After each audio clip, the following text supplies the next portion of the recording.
कहानी की शुरुआत होती है एक गांव से।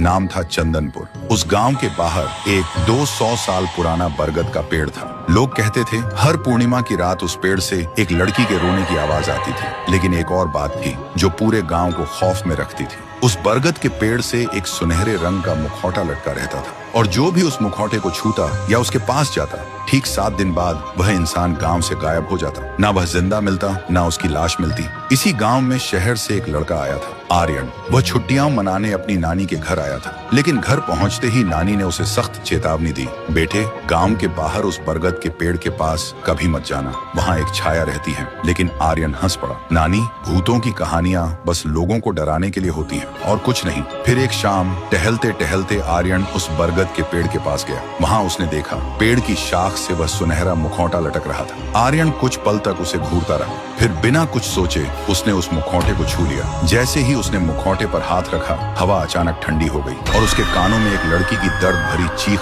गूंज उठी। आर्यन घबरा गया और गांव की तरफ भाग गया। उस रात आर्यन को नींद नहीं आई। उसे लग रहा था जैसे कोई उसके कमरे के बाहर खड़ा हो जो चुपचाप उसे देख रहा हो। अब उसके दिल में भी मौत का डर घुलने लगा था। फिर सुबह आर्यन ने गांव के सबसे पुराने पुजारी से पूछा, बाबा उस बरगद के पेड़ का सच क्या है? सुनते ही पुजारी डर से कांपते हुए बोले, बेटा उस पेड़ से दूर रहो, वह पेड़ नहीं एक जागा हुआ श्राप है। आर्यन ने कहा, क्यों ना एक बड़े अघोरी को बुलाया जाए, शायद वह इस श्राप को खत्म कर सके।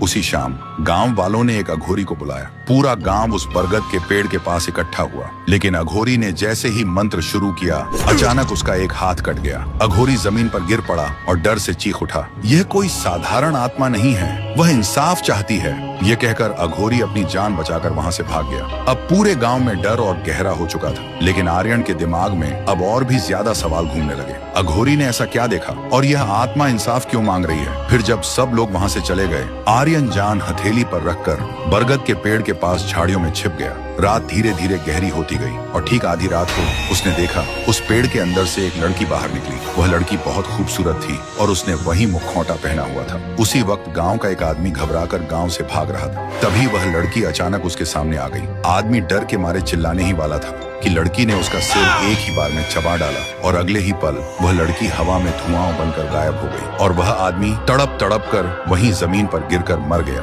ये देखते ही आर्यन का दिल जोर जोर से धड़क रहा था। अब उसके दिमाग में बस एक ही सवाल घूम रहा था, यह लड़की कौन है और इतनी बेरहमी से लोगों को क्यों मार रही है? क्या यह कोई श्रापित आत्मा है या किसी पुराने पाप का बदला? तो दोस्तों, उस बरगद के पेड़ में छिपी वह लड़की कौन है और वह लोगों को क्यों मार रही है? यह राज अगर आप भी जानना चाहते हो तो कमेंट करो पार्ट 2।